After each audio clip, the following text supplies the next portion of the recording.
From the WACH Fox studios, this is WACH Fox News at 10 Weekends. 2.5 months after 9 people were killed at Emmanuel AME Church in Charleston, a community comes together to make a statement that justice will ultimately triumph over evil. Thanks for joining us tonight. For WACH Fox News at 10, I'm Melanie Barden. Dana Fulton has the night off. Reverend Norval Goff of Emmanuel AME Church marched the streets of Charleston this afternoon with the father of Tywanza Sanders, who is one of the 9 killed in the church on June 17th, and Walter Scott's father, an unarmed black man shot and killed while running away from a white officer in North Charleston. Nicole Johnson has the story.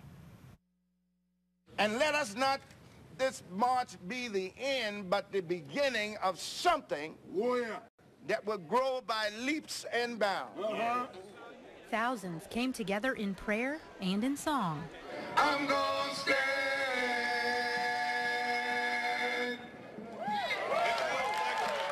They held signs of unity and signs of peace.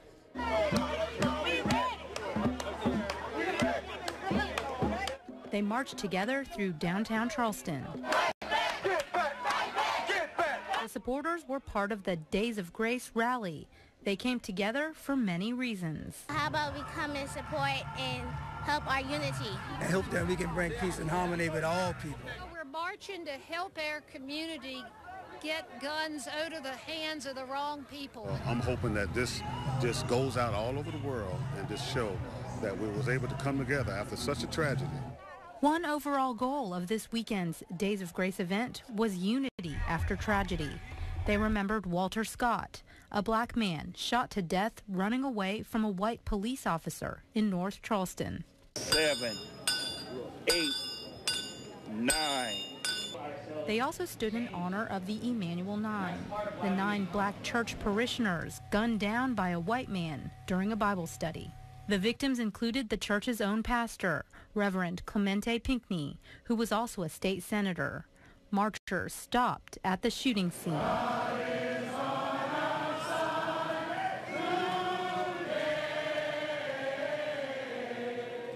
feel a little bit sad. I was about to cry a little bit. My heart goes out to the people who lost their lives living for Christ. Touched the whole community, this whole state of South Carolina, and all its people.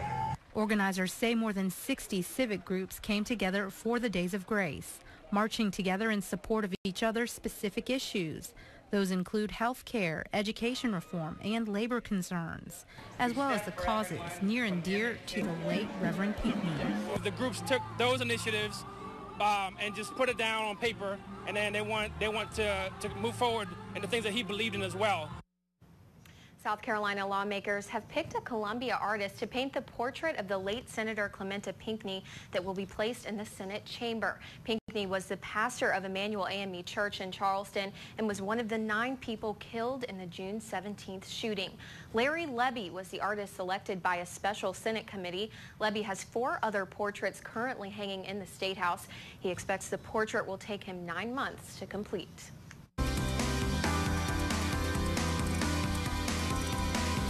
Good evening, everyone. We'll start by taking a look back at our high temperatures that we had across the region today. We all stayed in the mid to upper 80s. That is below average for this time of year. We had a little bit of a backdoor front, we call it, slide through the region. Typically, fronts come from the northwest. This one comes from the northeast. We don't see that very much, so we call it a backdoor front because it kind of sneaks in to the region. And you can see on our SkyWatch Doppler radar that we did have some storms that fired up across parts of the region today. We had numerous thunderstorms late last night. I'm sure some of you heard them. Maybe you were woken up from some of them. Severe thunderstorm warnings along with some flash flood warnings yesterday. Now this afternoon, that front just brought us some storms kind of right along the border between Georgia and South Carolina this afternoon. And again, there's a look at where that front is. We've got high pressure up to our northeast. That's kind of helping to scoop down and pull in some of those cooler temperatures for us. So again, your Sunday, tomorrow, is actually going to be a little bit cooler again. We are also expecting to see below average temperatures. We'll talk more about how your Sunday and Monday are looking in my full forecast a little bit later on this evening. Thank you, Lauren. Well, we hope you are having a great and safe start to your Labor Day weekend. Columbia Police and the Richland County Sheriff's Department have announced that there will be traffic safety checkpoints throughout the weekend. Both agencies are aiming to cut down on fatalities due to passengers not wearing seatbelts and drunk driving. Now, every vehicle that enters a checkpoint will be stopped. Officers will check drivers for a valid driver's license, possible impairment, seatbelt use, and any other violations of the law that might be observed. And one person is dead after a fatal crash early this morning in Lee County. According to the South Carolina Department of Public Safety, a 2003 Mitsubishi was traveling north on Rembert Church Road when it ran off the right side of the road and hit a tree. The driver was the only person in the vehicle at the time and was not wearing a seatbelt. And a disturbing story out of Charleston. Investigators say a man was hacked to death with a machete during a home invasion near North Charleston. Deputies say 3 men forced their way into the victim's home around 4 a.m. and started stabbing and hacking him. The attack continued outside where the victim's body was found. Officials say a relative of the victim and a baby were also at the home but were left unarmed.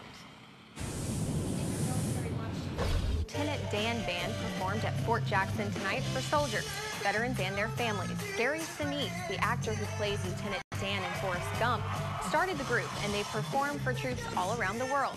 Sinise has received numerous awards for his service to our troops, including the Presidential Citizens Medal in 2008, the second highest civilian honor awarded to citizens for exemplary deeds performed in service of the nation.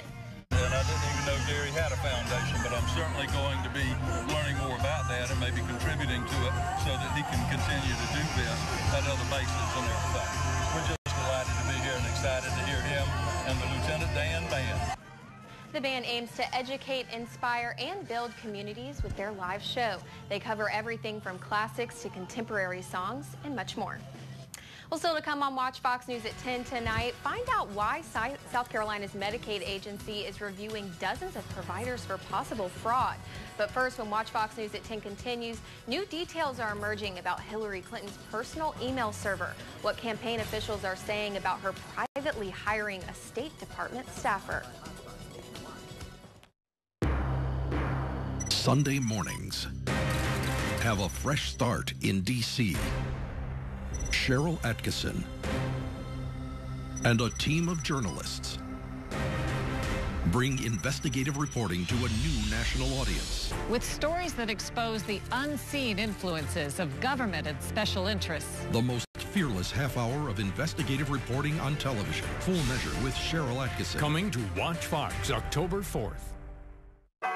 Watch Fox News at 10 is brought to you in part by the Anastapulo Law Firm. Don't scream. Call Akeem. Going big game, buddy? You know it. Yeah, buddy. Come on, Gabby, we got a big game to go to.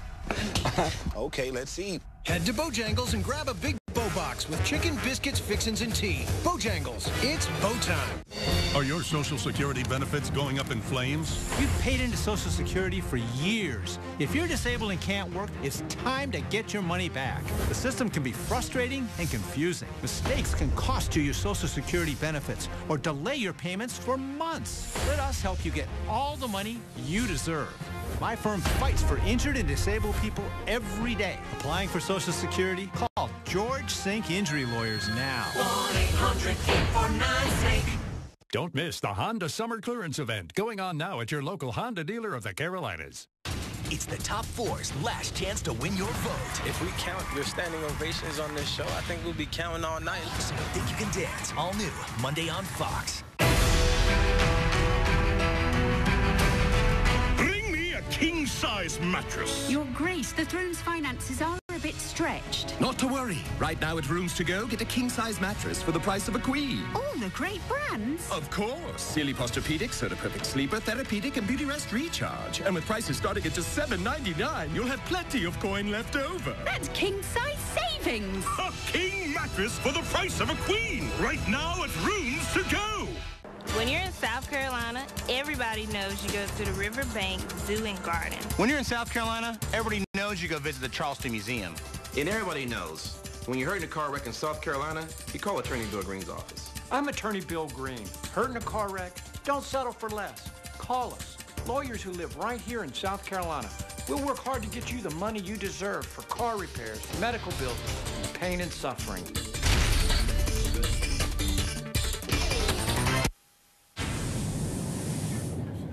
New details are emerging about Hillary Clinton's personal email server. Today, campaign officials announced the server was set up by a State Department staffer, but the cost was covered by the Clintons. Andy Rose reports on the developments. The facts are the facts. The Clinton campaign says the Democratic presidential candidate and her husband, former President Bill Clinton, personally paid a State Department staffer to install their private email server.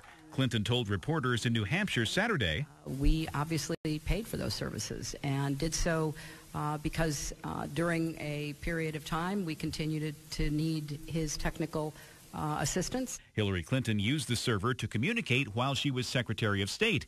She's facing growing criticism that using a private server to send official emails was improper.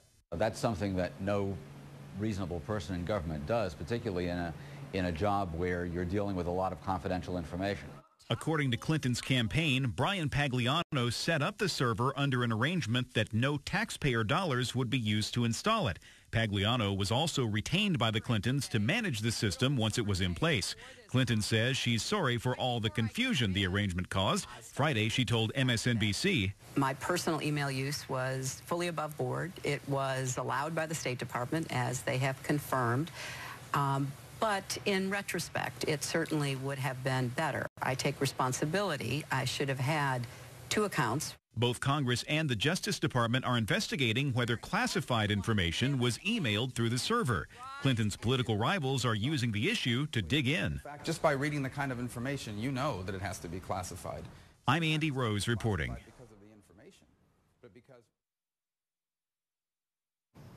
Emails sent through Clinton's personal server have retroactively been determined to contain classified information, but it's not clear if those emails were known to be classified at the time they were sent. The Medicaid agency is reviewing dozens of providers for possible fraud after payments for behavioral health services skyrocketed.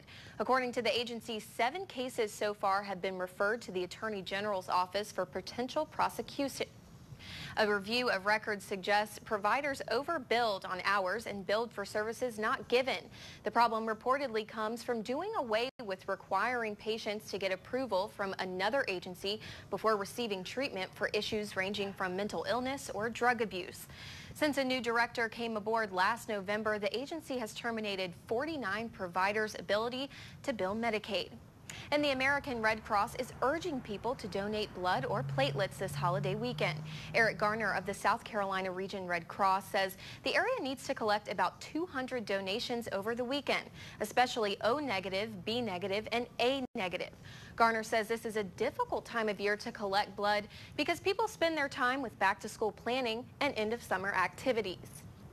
And coming up later in sports, a wild finish in high school football you don't want to miss. Plus, the Clemson Tigers kicking off their 2015 season in Death Valley today. Derek has all the highlights later in sports.